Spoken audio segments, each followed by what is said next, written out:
It's time for another edition of Harmonic Snack. Okay, so I was looking at a student play today, and I thought, he was playing like a jazz tune. And he played some major 7 chords, and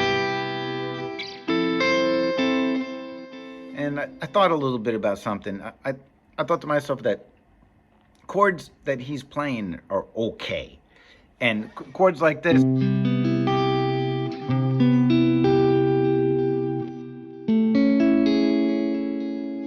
are perfectly fine voicings for a major 7 chord, right?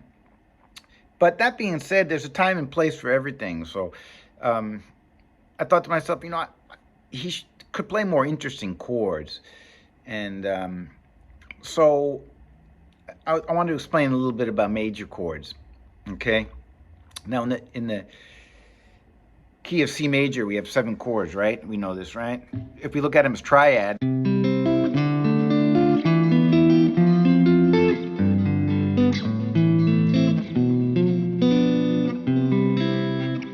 right? So 3 major chords, 3 minor chords, and a diminished chord, right? All triads, right? If we look at them as triads, right? So if we take these chords and we harmonize them into 7th chords, meaning every other note, root, 3rd, 5th, and 7th, rather than 1, 3, 5, like as in triads, we get 7th chords, right? So this is what happens in that case.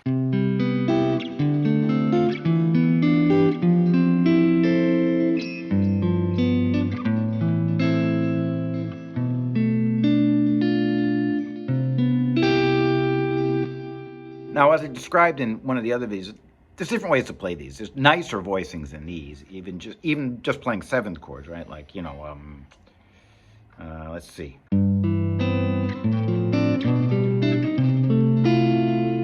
These are more interesting sounding, right? But now, there's other liberties we can take, and we have to understand the harmonic system to be able to do this, right? So let's say we want to go a step further, we take the 1st, 3rd, 5th, 7th, and 9th note, or the 9th is the same as the 2nd, okay?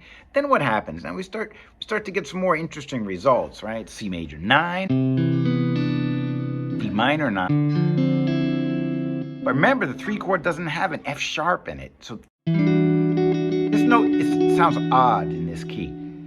But the problem with that is that it's a F natural note. It's a weird sounding chord. Ew, that's gross. So we tend to leave it out. Okay, so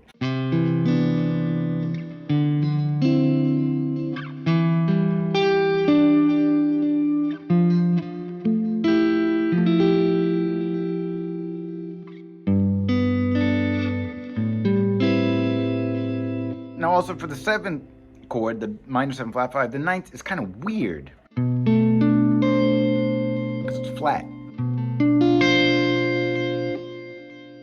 That the root and that note aren't getting along that great, so we tend to leave it off. Okay. Now we're going to get to the important part. Okay, and this is as far as I'm going to go in this lesson.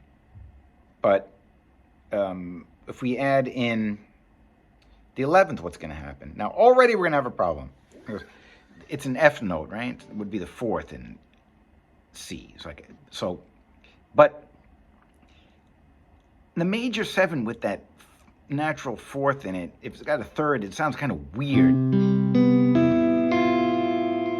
That's not a good sound. Kind of weird, right? So we tend to just play it like a sus chord, like a sus triad, if we want to add the 4th. Now, interesting enough, you can play sus chords for all these, a lot of these chords. Watch what happens. 2 chord, 3 chord,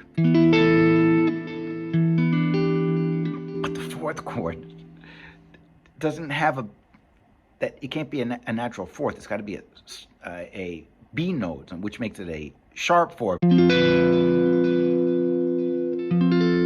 But that's not a bad sound. It's kind of cool, right?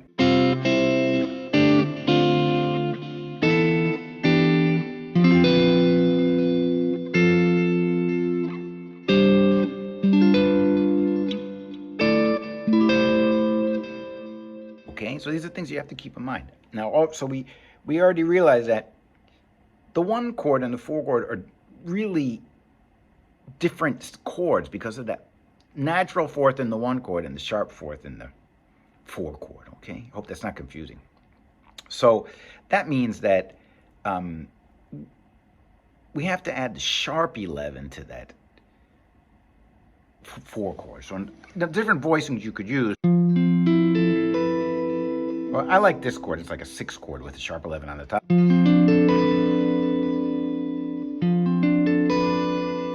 It's a pretty chord, right? So in that case, we're going to get something like this.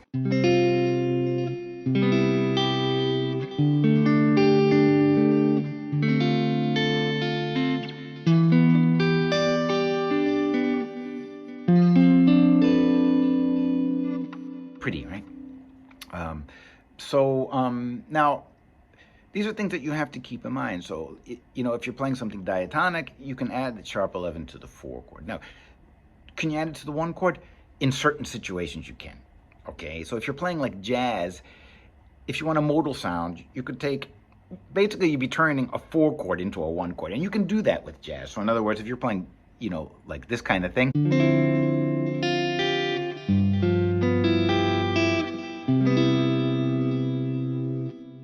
like I said, this is not such an exciting sound.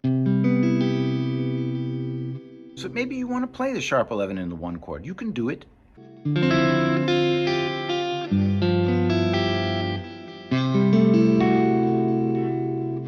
It's a very nice modern sound.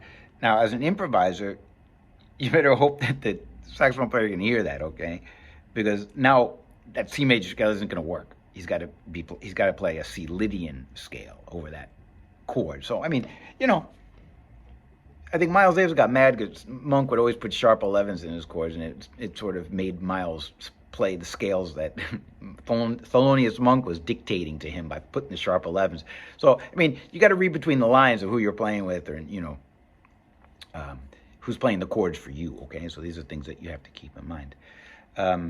So anyways, I'm going to just show you some nice voicings that I like, okay, rather than the standard voicings. So,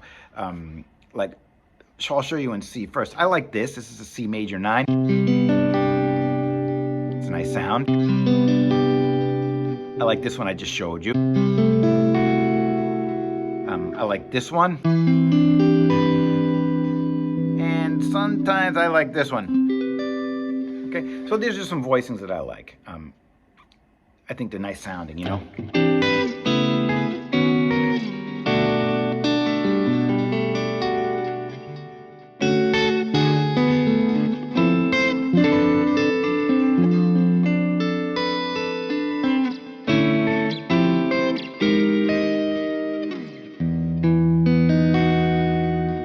These are nice sounds, right? So, I'll show you just a little etude, and this is, maybe you could sort of link this up with my composition class as well, but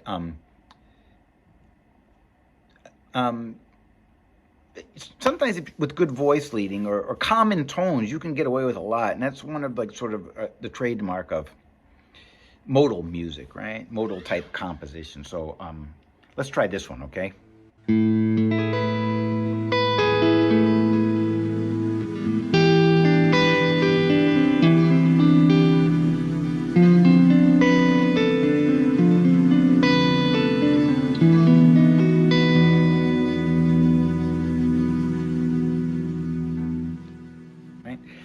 What's cool about this? I have the this note on the top of every chord. What would this be? This would be A. This would be A major 9. This would be C major 9. This would be F major 7 sharp. F6 sharp 11. This would be E major 9. All right, so these are just some nice chords that you should kind of collect, and they're pleasing to the ear, and sort of interesting. So they're sort of my signature major chords. I hope that you'll use them and have fun with them. All right, so if you need the PDF, you go get it at Patreon, and have a nice day. I'll see you next time.